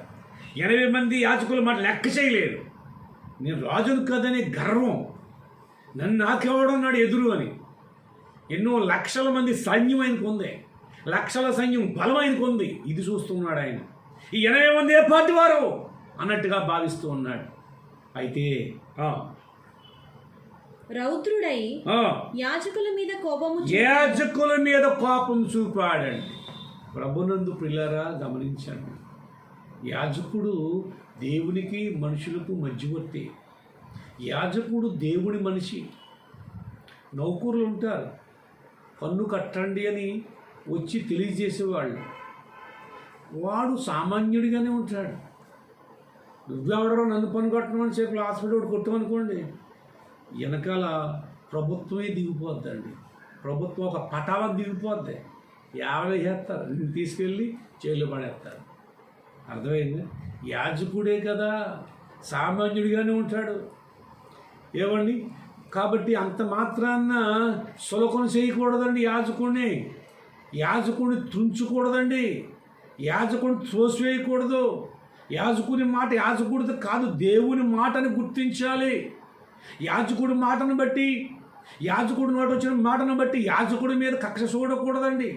దేవుడు పంపించిన మాట యాజకుడిలో నుంచి నాకు ఇది ఒక హెచ్చరిక, ఇది ఒక గద్దింపని భావించి దానికి భయభక్తులు కలిగి లోబడితే అది నీకు ఆశీర్వాదం. నువ్వు వద్దుతానికి తిరగబడితే చూడండి ఏమైందో. యెహోవా మందిరములో ధూపపీఠము ప్రక్కన అతడు ఉండగా యాజకులు చూచుచూనే ఉన్నప్పుడు, యాజకులు ఇంకా సైలెంట్ అయిపోయారండి. యాజకులు తోసేస్తాడు, యాజకులు మాట లెక్క చేయట్లేదు, యాజకులు గద్దెంపుకి తుడికరిస్తున్నాడు. ఇంకా అలాగే సైలెంట్ అయిపోయారు. దేవుడు చూసుకుంటాడు, మనం ఏం చేస్తామన్నట్టుగా అతని నొసట కుష్ఠరోగము పుట్టాను. అది అందరూ చూస్తూ ఉన్నారు. ఉన్న పాటునే దేవుని రౌద్రాన్ని, దేవుని కోపం పెళ్ళును దిగిందండి. దుష్టుల మీద ఆయన కోపం పెళ్ళును దిగుతుందంటాడు ఇర్మియా భక్తుడు. అంతే వెంటనే కూడా నొసట పైన కుష్ఠరోగం అక్కడికక్కడే పుట్టేసిందండి, క్షణాల్లో పుట్టేసిందండి కుష్ఠరోగం. ప్రధాన యాజకుడైన అహాజ్యా యాజకులందరూ అతని వైపు చూడగా అతడు కుష్ఠము గలవాడై ఉండేను కనుక వారు తడువు చేయ అక్కడ ఉండి అతనిని బయటికి ఎల్లగొట్టారు. అడ్డొస్తే ఆగిపోతే బాగుండిపోతుంది, కానీ వాళ్ళ మీద తిరగబడ్డాడు. ఇప్పుడు ఎల్లగొట్టబడ్డాడు, కుష్ఠరోగం వచ్చింది. ఇప్పుడు ఆ రాజుకు అర్థమైపోయింది, నాకు కుష్ఠరోగం వచ్చింది, దేవుడు నా మీద కోపపడ్డాడు అని, దేవుడు నన్ను మొత్తాడని రాజుకి అర్థమైపోయి వాళ్ళు ఎల్లగొడుతుంటే త్వరగా అక్కడే వెళ్ళిపోయాడండి బయటికి. చూసారా? అంతేకాదు 21వ వచనం, రాజైన ఉజ్జియా మరణ దినము వరకు కుష్ఠరోగి అయి ఉండెను. కుష్ఠరోగి యెహోవా మందిరంలోనికి పోకుండా ప్రత్యేకింపబడిన కనుక అతడు ప్రత్యేకముగా ఇంటిలో నివసించుచుండెను. అతని కుమారుడైన యాతాము రాజు ఇంటి వారికి అధిపతి దేశపు జనులకు న్యాయం తీర్చుచుండెను అని రాయబడింది. రాజ్యంలో సింహాసనాసీనుడిగా ఉండవలసిన రాజు ఒక కుష్ఠరోగిగా ఒక ఇంటిలో బోర ఉండవలసి వచ్చిందండి. ఏమండి? ఒక ప్రత్యేకమైన రీతిలో పక్కన త్రోసివేయబడ్డాడు. రాజకోటలో ఉండి అర్హత కోల్పోయాడు, సింహాసనాన్ని కోల్పోయాడు, దేవుని సన్నిధికి వెళ్ళే యోగ్యత కోల్పోయాడు. చూసారండి? అవును, నీ పని ఏమిటో నీ పని నువ్వు చక్కబెట్టాలి. కనుకని నీకు అవసరం లేని దాంట్లో మనం కలగ చేసుకుని ఇలా కష్టాలు తెచ్చుకోకూడదండి, నాశనం తెచ్చుకోకూడదండి. ఇక్కడ కారణం ఏంటో తెలుసా? గర్వించి చెడిపోయాడని బైబిల్ చెప్తుంది. గర్వించాడు, చెడిపోయాడు. కాబట్టి గర్వము మనకి ఏ విధంగా నాశనం చేసిందో చూస్తారా? నాశనానికి ముందు గర్వం నడిచిందని చెప్పేసి ఇంత చదువుకున్నాం కదా. అవునండి. కాబట్టి బైబిల్ గ్రంథం చూస్తే ఇప్పుడు అర్థమైందా? రాజే ఉజ్జియా మృతి నొందిన సంవత్సరమున అత్యున్నతమైన సింహాసనం మందు ఆ ప్రభు ఆశ్రయుడుగా నేను సూచితిని అన్నాడు. నేను చూశాను అంటున్నాడు. ఎప్పుడు చూశాడు? ఉజ్జియా చనిపోయిన సంవత్సరంలో చూశాడు. ఉజ్జియా ఏ సంవత్సరం చనిపోయాడో ఆ సంవత్సరంలో దర్శనం చూశాడు అని ఇక్కడ ప్రభువును చూసినట్లుగా చెప్తూ ఉన్నాడు. ప్రేమేనటి వారలారా గమనించండి. అంటే ఉజ్జియా చనిపోయిన సంవత్సరంలో ప్రభు దర్శనం చూసిన అర్థం ఏంటి అంటే దేవుని యొక్క ఆ దర్శనాన్ని ప్రతి ఒక్కరూ చూసే ఆ ప్రభు దేవుడు మనకి ఇస్తాడు. ప్రతి ఒక్కరూ కూడా ఆ దర్శనం చూడాలి. ఆయనను చూసే అనుభవంలోకి మనం రావాలి. డైరెక్ట్గా కాకపోయినా ఆయనను ఎవరి ఆత్మీయమైన నేత్రములతో ఆయన చూడవచ్చు, ఆయన దర్శనంలో చూడవచ్చు. బైబిల్ గ్రంథంలో ఎంతోమంది ప్రభువుని చూశారండి. పద్మస్ యొక్క దీపంలో నుండి యోహాను భక్తుడు ఆ ప్రభువుని చూసి జరిగింది, జరుగుతున్నది, జరగబోయేది కూడా ఆయన రాశాడండి. ప్రభువుని చూశాడు. అపోస్తలుడైన పౌలు గారు ప్రభువుని చూశాడు అని సాక్ష్యం ఇచ్చాడండి. ప్రియ దేవుని బిడ్డారా, గమనించారా? నేను ప్రభువుని చూసి తిని అని చెప్తున్నాడు ఇక్కడ. ప్రభు ఆశని చూశాను అంటే ప్రభువుని ఎప్పుడు చూశాడో? ఉజ్జియా బ్రతినంతకాలం ఈ ప్రభువుని చూడలేదు. అంటే ఇక్కడ విషయాన్ని అర్థం చేసుకోవాల్సింది ఏంటి అంటే ఒక మనిషిలో గర్వం చచ్చిపోతే తప్ప ప్రభు దర్శనాన్ని చూడమండి. నాలో గర్వం లేదు అనుకుంటాం, కానీ మన గర్వంలో ఉన్న గర్వాన్ని గుర్తించాలి. అవునండి, ఈ గర్వం చచ్చిపోవాలి. గర్వం చచ్చిపోతే ఆ ప్రభు దర్శనం నీకు దొరుకుతుంది. ఆ ప్రభు దర్శనం నీకు దొరికితే నీవేంటో నీకు అర్థమవుతుంది, ప్రభు ఏంటో నీకు అర్థమవుతుంది. అవునండి, చాలామంది అంటారు మేము ప్రభు నమ్మామండి అంటారు. అయితే నువ్వు ప్రభు నమ్మే మంచిదే, కానీ ప్రభు నిన్ను నమ్మాడా?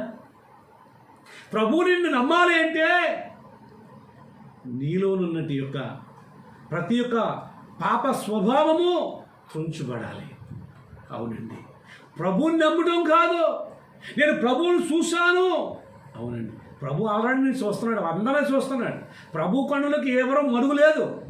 ప్రభు అందరినీ ఎరుగుడు అందరినీ చూస్తున్నాడు. కానీ ప్రభువుని చూసే అనుభవం నీకు ఉందా? అయితే ఆ ప్రభువుని చూసే అనుభవంలోకి నువ్వు రావాలి అంటే మనలో ఏ కోశాన్ని కూడా గర్వము కానీ అహంకారము మనసు కానీ ఉండకూడదండి. ఎప్పటికప్పుడే తప్పించుకోవాలి. ఎవరిని తృణీకరించకూడదు, ఎవరిని తక్కువ చేసి మాట్లాడకూడదు.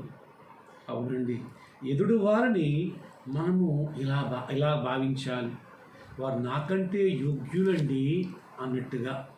అవునండి, యోనాతాను దావీదు గురించి ఏమంటాడంటే నీవు రాజు అవుతావు, నేను నీకు సాకారుని అవుతాను అంటాడు. నిజానికి రాజు ఎవరు అవ్వాలంటే రాజకుమారుడు రాజు అవ్వాలి. కానీ దావీదు కాలండి యొక్క ఆ దర్శనము, ఆ అభిషేకం, ఆ ఏర్పాట్లని చూసినప్పుడు యోనాతానుకు అర్థమైపోయింది, నేను కాదు రాజును, నువ్వు రాజు అవ్వాలి, నేను నీకు సాకారుని అవుతానంటాడు. అదండి, అంటే తనకంటే యోగ్యుడు నువ్వు, నాకంటే నీవు యోగ్యుడు అని ఎప్పుడైతే నువ్వు అనగలుగుతావో, నువ్వు ఎదురువాడిని చూసినప్పుడు ఎదురువాడు తప్పులు పట్టే లోకం అండి. ఎదురువాడిని తప్పులు పట్టే లోకం. నేను మాట్లాడుతున్నాను కదా, ఏమండి, అందులో కొందరికి ఇష్టం లేకపోవచ్చు. డిక్షనరీ కొడతా ఉంటాడు, ఒకడు ఉంటాడు సైతాన్ గడు కదా. ఆ సైతాన్ గాడు ఏం చేస్తూ ఉంటాడంటే వాడికి ఇష్టం ఉండదు, మంచి మాటలు ఇష్టం ఉండదు, మంచి వాక్యం ఇష్టం ఉండదు, హెచ్చరిక ఇష్టం ఉండదు, గద్దెంపు ఇష్టం ఉండదు. వాడు ఏం చేస్తూ ఉంటాడు? డిస్లైక్ కొడుతూ ఉంటాడు. అర్థమైందా? కాబట్టి అంటే అలా పోనవటమే. పరిశుద్ధుడుగా ఉండాలి, నీతిపోతుడు కొట్టనే దేవుని స్తోత్రం. ఏమంటే డిస్లైక్ కొట్టికోదు దేవుడు అంటాడు, లైక్ కొడుతూ ఉంటాడు దేవుడు, శబాష్ అంటూ ఉంటాడు, ప్రైజ్ లార్డ్, హల్లెలూయా. కాబట్టి మనుషులు నిన్ను కిష్టపరుస్తున్నారని, మనుషులు నిన్ను నిందిస్తున్నారని, మనుషులు తక్కువ చేసి మాట్లాడుతున్నారని నువ్వు బాధపడొద్దు. నువ్వు దేవుని యొక్క దృష్టిలో యథార్థవంతుడు అయి ఆయనని ఆశ్రయించేవాడుగా ఉన్నప్పుడు దేవుడు నీ పక్షపుగా ఆయన నిన్ను వర్ధిల్ల చేస్తాడండి. అది మనకు కావాలి. ఇక్కడ ఎప్పుడైతే దర్శనం చూశాడో ఆ దర్శనము నీకు చూసినప్పుడు అంటున్నాడు, ఇదిగో అత్యున్నతమైన సింహాసనం మీద ఆసీనుడై ఉండడం నేను చూశాను, ఆయన సొక్కాయంచులు కూడా నేను చూశాను. దేవాలయం నిండిపోయి ఉంది, దేవాలయం ఆయన మహిమతో నిండిపోయి ఉందని చెప్తున్నాడు. ఆయన దర్శనము చూస్తున్నట్టు అనుభవంలోకి మనం రావాలి. ఇక్కడ పౌలు గారు అంటాడు. చూడండి, ఒక మాట చదువుదాం. అపోస్తుల కార్యములు 22:17 ఒక మాట చదువుదాం. 22:17 చూద్దామండి. ఒక మాట అపోస్తుల కార్యంలో చూసుకుని ప్రార్థన చేసుకుందాం. ఎందుకునంటే మరి ఆ లైవ్లో కొంచెం ఇబ్బందులు ఎదురవుతున్నాయి అని చెప్పేసి ముందుగానే మేము ఈ విధంగా మరి వీడియో సిద్ధపరిచి మీకు పంపిస్తున్నాం. ఆ కారణం చేత మరి కొంచెం మరి వాక్యాన్ని కుదించి మీకు అందిస్తున్నాం. దేవుడి చిత్తం అయితే వచ్చి వారు ఇంకా దాన్ని పెట్టడానికి మరి ప్రయత్నం చేస్తూ ఉంటాను. చదువుదాం. 22:17 అండి. అంతటా నేను యెరూషలేమునకు తిరిగి వచ్చి దేవాలయములో ప్రార్థన చేయుచుండగా పరవశుడనై ప్రభువును చూసి తిని. ఆగండి, ఇక్కడ ఏం జరిగింది అంటే దమస్కులో ఉన్నట్టుగా ప్రార్థించేవాడిని హింసించడానికి వెళ్తున్నప్పుడు ప్రభు దర్శనమిచ్చి గొప్ప వెలుగులో ఆయన కనిపించినప్పుడు కింద పడ్డాడు, 2 నేత్రాలు పోయాయి. అప్పుడు ప్రభువు ప్రశ్నిస్తాను, నువ్వు ఎవడం అని, నువ్వు హింసిస్తున్నాడు ఎదురు చేస్తున్నప్పుడు ప్రభువా క్షమించమని చెప్పి పశ్చాత్తాపడతాడు. అననీయ ప్రార్థన చేసిన కళ్ళు వస్తాయి. ఆ తర్వాత అతడు సాక్ష్యం చెప్తున్నాడు, ఇదిగో నేను పరవశుడనై ఉండగా ప్రభువును చూశాను. ప్రభువు ప్రత్యక్షం అవగానే ఏమైపోయాడో తెలుసా? పాపి పరిశుద్ధుడిగా మారిపోయాడు. దుష్టుడు, దుర్మార్గుడుగా, దోషకుడుగా, హింసకుడుగా ఆనికడు ఉన్నటి ఆయన భక్తుడిగా మారిపోయాడండి. ప్రభువుని చూసినప్పుడు, ప్రభు చూడగానే, ప్రభు దర్శనం ఎలుగు చూడగానే మార్పు చెందాడండి. అవునండి, ప్రభువుని చూసే అనుభవం మనం కళ్ళవారుగా ఉండాలి. ప్రభువుని చూసే అనుభవం నీకు ఉందా? ఎప్పుడైనటువంటి ప్రభువుని చూసావా? అవునండి, అది దర్శనంలో కావచ్చు, కళలో కావచ్చు, స్వప్నంలో కావచ్చు, అవునండి ఆత్మనేత్రంలో కావచ్చు. ఏ విధంగా ప్రభువుని చూసావా? ప్రభువుని చూసే నేత్రాలు కలిగిన వారిగా ఉందాం. ప్రభువుని చూసినప్పుడు మన లోపాలన్నీ కనిపిస్తాయి. మన లోపాలను సరి చేసుకోవటానికి, మనం ఏంటో మనం గుర్తించడానికి అర్థమవుతుంది. దేవుని చిత్తం అయితే 2వ భాగం వచ్చే వారంలో మనం ప్రారంభించేసుకుందాం.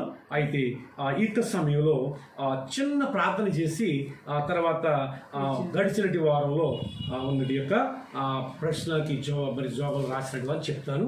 చిన్న ప్రార్థన పాస్టర్ గారు చేస్తారు. స్తోత్రం నాయన, పరిశుద్ధుడైన తండ్రి, మీకు వందనాలు, కృతజ్ఞతలు దేవా. ఇంతవరకు నీ దాసుల ద్వారా నీ వాక్యాన్ని ప్రభా మీరు మాట్లాడినందుకు నీకు వందనాలు నాయన. నిజమే తండ్రి, అయా ఉజ్జియా మృతినందున సంవత్సరంలో ప్రభా, ఇదిగో యెషయా ప్రభా, అయా నీ యొక్క ప్రభ నాయన, అయా దర్శనాన్ని ప్రభా నాయన, నీవు ప్రభా సింహాసనాసీనుడు అయి ఉండుట ప్రభా, అయా నా తండ్రి యెషయా చూసినట్లుగా నీ వాక్యం ద్వారా నాయన మీరు మాట్లాడి ఉన్నారు. నిజమే, ఉజ్జియా ప్రభ మరణమందునప్పుడు ప్రభా దర్శనం ఎందుకు వచ్చిందంటే, నిజమే ఉజ్జియాల ప్రభ ఉన్న ఆయా గుణగణాలు ఏంటో మీరు మాతో మాట్లాడారు ప్రభా. ఉజ్జియా ప్రారంభ స్థితి ఎంతో ఆశీర్వాదకరంగా ఉంది నాయన.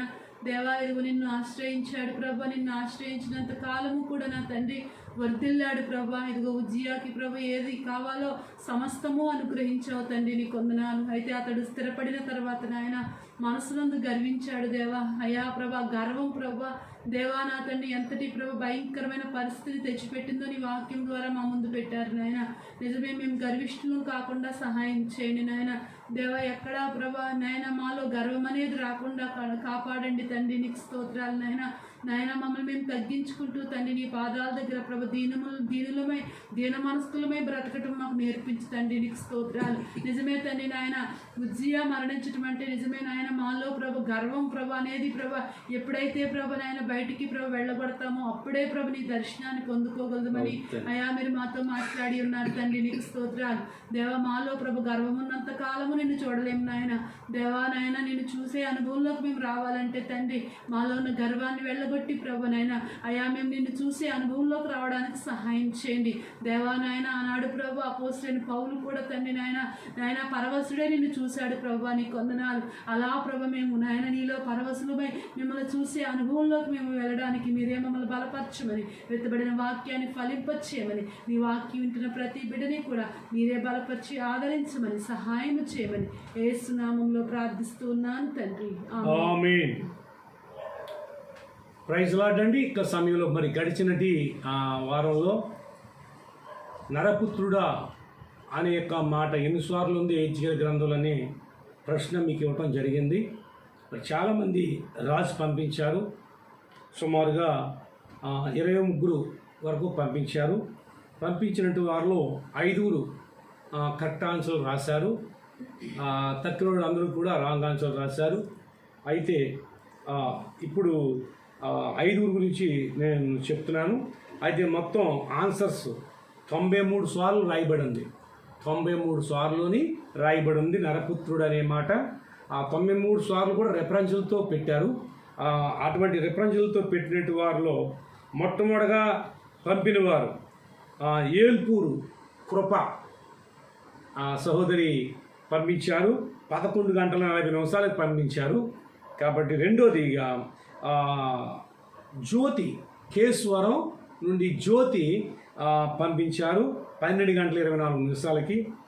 మూడవదిగా చూస్తే రత్న యామలత 1 గంట 57 నిమిషాలకు పంపించారు. కేశ్వరం రత్న యామలత అనబడుతుండే ఆమె పంపించారు 1 గంట 57 నిమిషాలకు పంపించారు.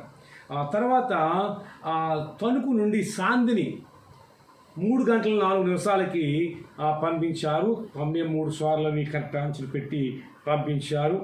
ఇకపోతే ఐదోది ఏమైంది అంటే చిత్తూరు లలితకి ఇవ్వాలి లెక్చర్గా, కానీ మీరేం చేశారంటే 94 సార్లు పెట్టారు.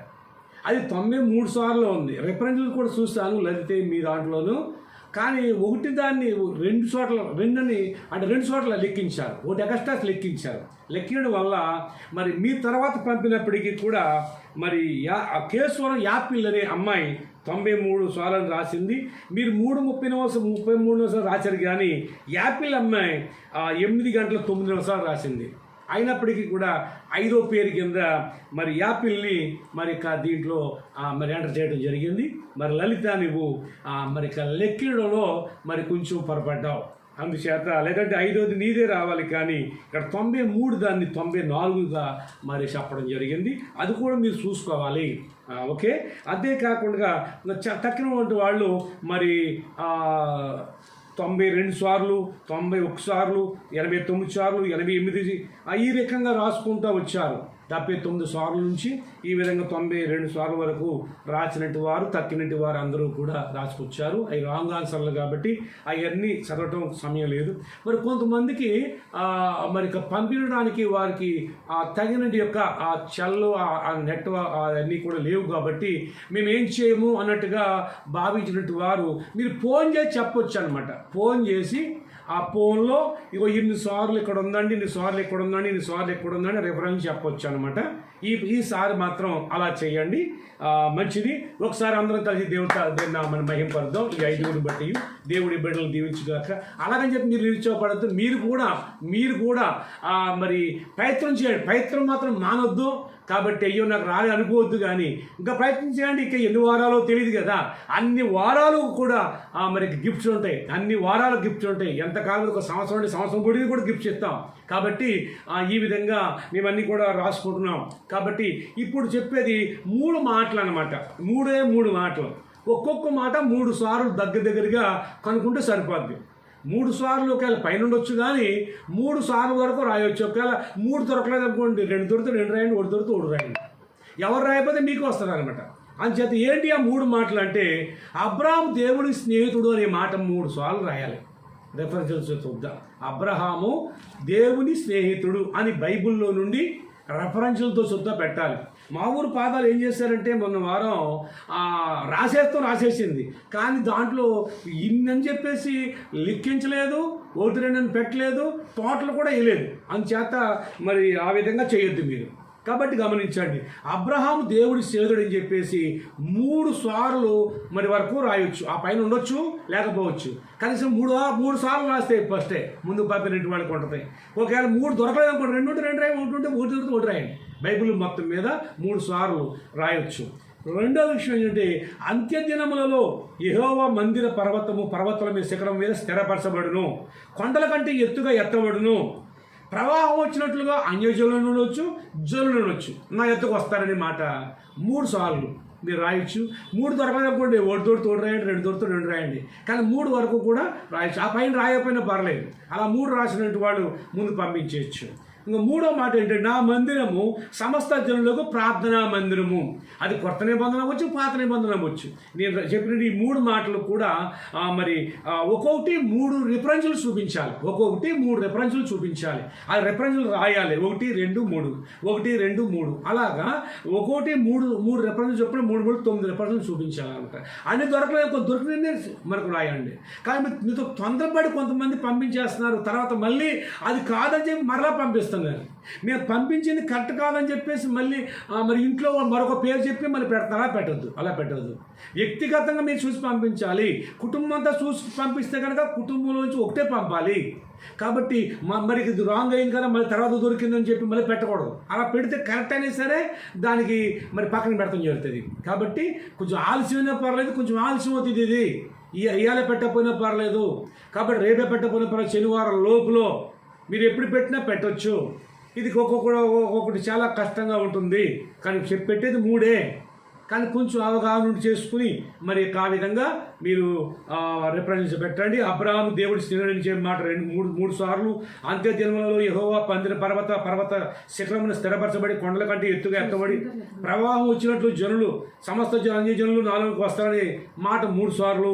నా మందిరము సమస్త జనులు ప్రార్థనా మందిరము అనే మాట 3 రిఫరెన్స్లతో పెట్టాలి. ఈ విధంగా మనందరం కూడా వచ్చే వారంలో మరలా మరి అన్నీ కూడా మనం ఏకీభవిద్దాం. మళ్ళీ వచ్చే వారంలో మనం అందరం ప్రార్థనలో ఆరాధన చేసుకునే వరకు కూడా ఈ వారం అంతా దేవుడు కాపాడినట్లుగా మీరందరూ ప్రార్థన చేయండి, నేను ప్రార్థన చేస్తాను. మనందరం కూడా ప్రార్థనాశులతో ముగించుకుందాం. సకల ఆశీర్వాదములు కారణభూతుల స్తోత్రం. ఎంతవరకు ఇతడిన వాక్యం ఫలింపచేయండి. చక్కగా బైబిల్ ప్రభు మరి ఆ క్రీస్తు కూడా చక్కగా ఆ బైబిల్ అంతా కూడా తిరగే చక్కనగా వాళ్ళు పరిశీలించి పంపించినట్టు బిడ్డలందరినీ దీవించి ఆశీర్వదించి అందుకు ప్రయాసపడిన బిడ్డలందరినీ ఆశీర్వదించి కుటుంబాలు దీవించును ఆయన. అలాగే జానికి వారి తల్లి గారికి అయ్యా పూర్తి ఆరోగ్యం ఇచ్చి పంపించును ఆయన. రాకడమణి గారు వారి అబ్బాయికి స్వస్థపరచండి. మన విషయంలో మీరే ఆదరించి సహాయించండి. ఈ రీతిగా ఎంతో మంది ప్రార్థనలు కోరుతున్నారు, వారందరూ సహాయం చేయండి ప్రభు. మహిమ తెచ్చుకోమని, ఇంతవరకు కాసు కాపాడు తండ్రి, ఇక ముందు కాసు కాపాడమని, మాతో కలిసి ఆరాధన బిడ్డలందరూ దీవించమని నా కొరకు మా కొరకు బలే తిరులేసిన యేసయ్య పరిశుద్ధ నామములో ప్రార్థించి స్తుతించి అడిగి వేడుకుంటున్నాము మా పరమ తండ్రి. మన తండ్రి అయిన దేవుడి ప్రేమయు రక్షకుడైన యేసుక్రీస్తు వారి యొక్క కృపయు పరిశుద్ధాత్మ యొక్క అన్యోన్య సహవాసం సన్నిధి ఇప్పుడు ఎల్లప్పుడు ఇక్కడ కూడిన మాకును నీయందు విశ్వాసం ఉంచిన బిడ్డలకు అందరికీ సదా తోడే కడవరకు నడిపించి ఆదరించి ఆశీర్వదించుగాక. దేవుడు మిమ్మల్ని అందరినీ దీవించునుగాక. ఆమేన్, ఆమేన్, ఆమేన్. God bless you. అందరికీ